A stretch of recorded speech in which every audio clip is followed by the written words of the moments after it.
precious.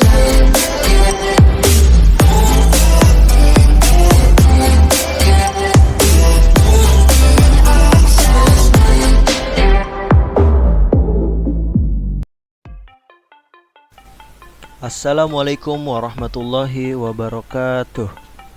In this video, we will practice how to install Debian 11 on VMware and remote Debian server with SSH. Want to know how? Follow these steps. Let's go.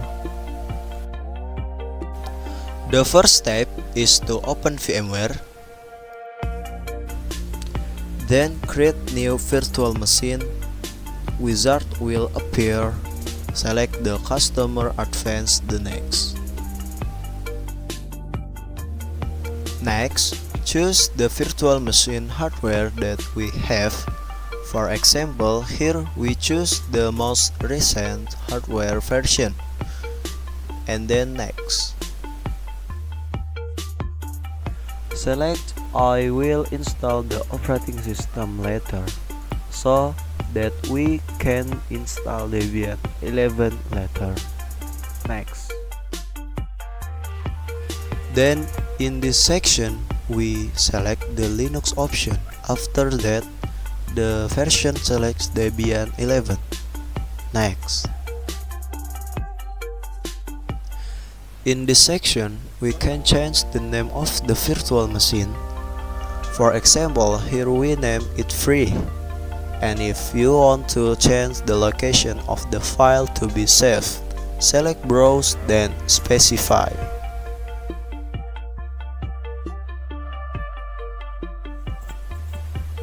And then next. In the section, input the processor needed to run the virtual machine. Next.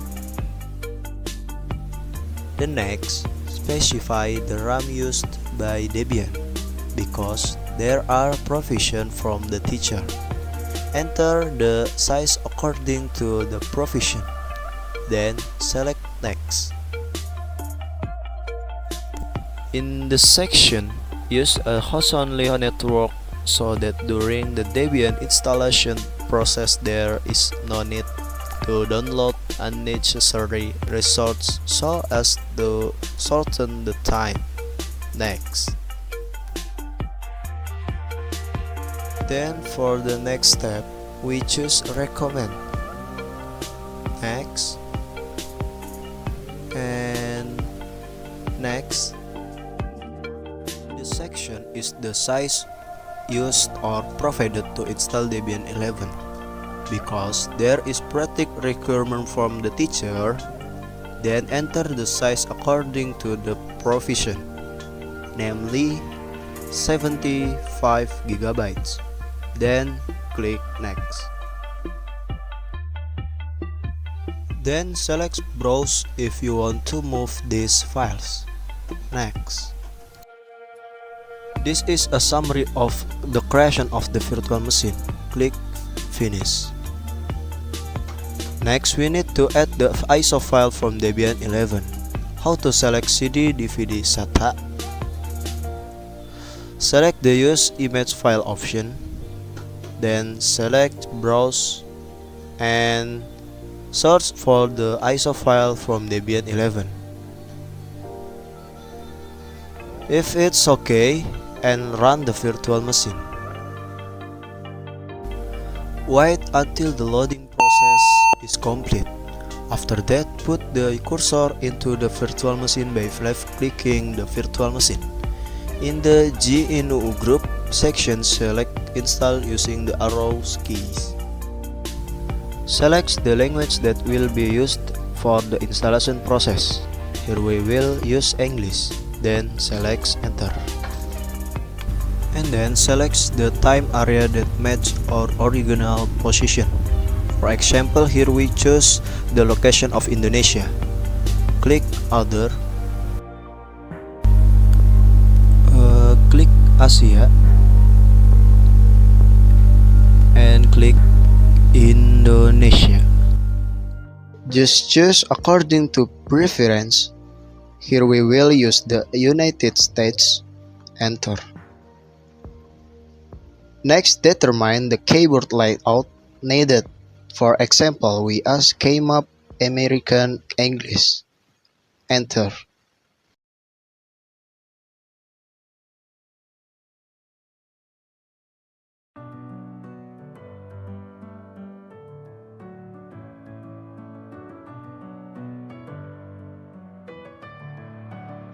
In this section, just click go back to the stack where we are asked to configure the network. Select manual configuration. Next, we will be prompted to enter the IP address. This is the address that matches the network we are using. To find out, simply check the control panel. If the IP has been entered, then the netmask, gateway, and server address name will be filled in automatically.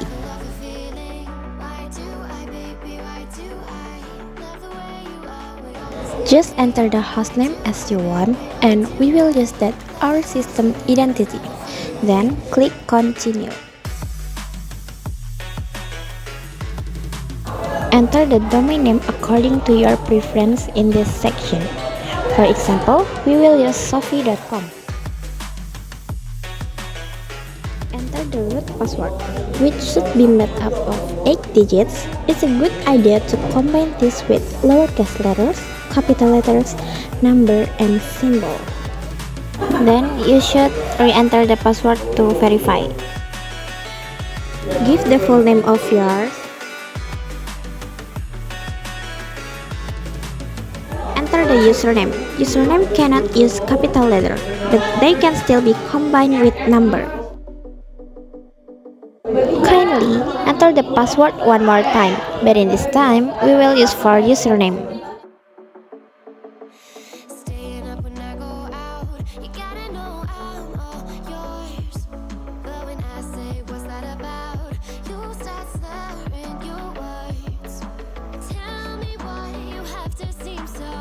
In this section, we will choose a time zone that suits our city. For instance, we could go for Western since it is in the Java area. Choose manual partition method because we will divide the partition according to the terms and conditions of the practice. To share the partition, we will use SCSI option. Then click Yes. Go to the free space and create a new partition. And in the first partition size is 20 GB.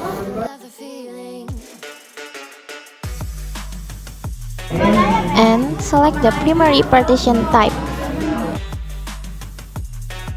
Choose beginning to locate the new partition. Use extending for that is journaling file system.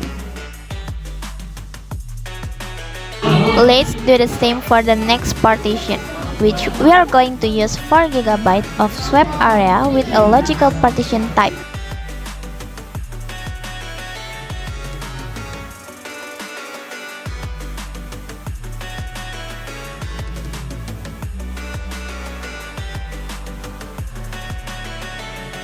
In the third partition, which is 25 GB, is used as a standing tree with a primary partition type.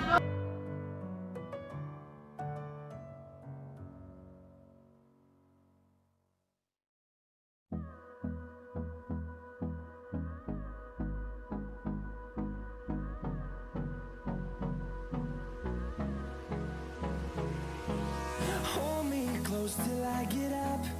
Time is barely on our side. And the last partition is the rest of the available space, which is 31.5 GB as extending to. All we'll ever trust. Yeah.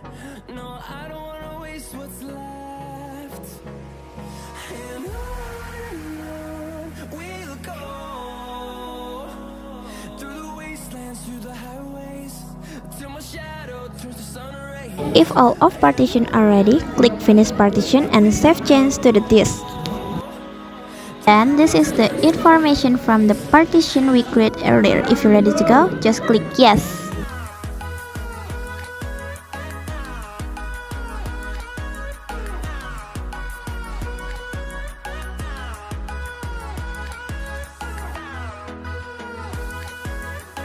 This part is easy to skip by clicking No. That is recommend to use a mirror network, but here, because we use house only, so just click No.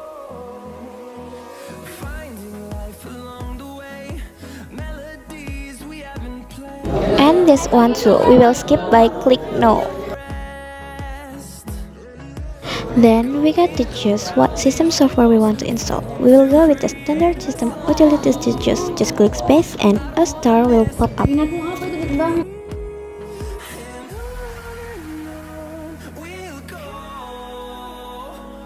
through the wastelands, through the highways, till my shadow. Then click yes and we will get the group bootloader installed on your main drive. Go ahead and select the one at the bottom, which is dev/SDA.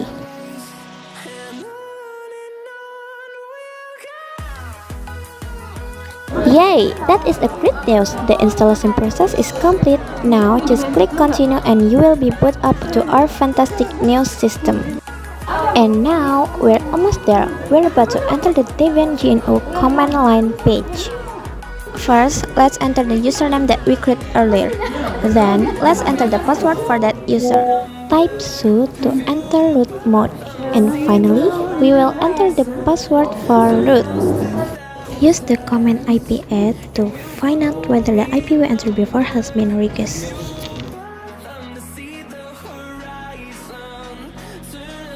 Next, we need to check and update the package list. Before we do that, we need to ping the network. If the result is destination house unreachable, it just means we cannot connect the internet network. No problem, let me show you how to connect to the internet network. Just go to the setting tab on the virtual machine, click network adapter, and then select network connection as bridge. This will connect the virtual machine directly to the physical network used by the host. Then all we have to do is ping the network, and yes, that is successful.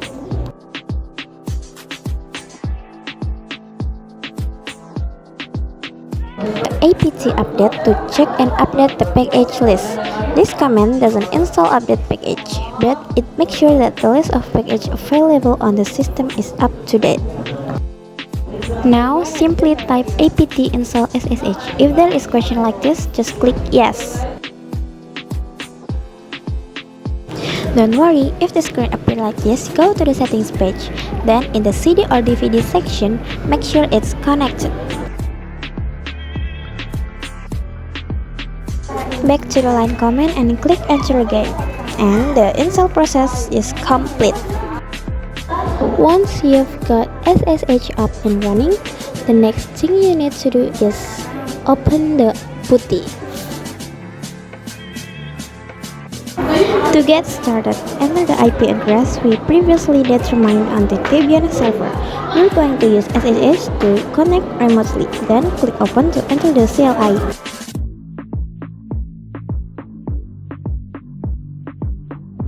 Type command your username and password, then go to the root mode with command su.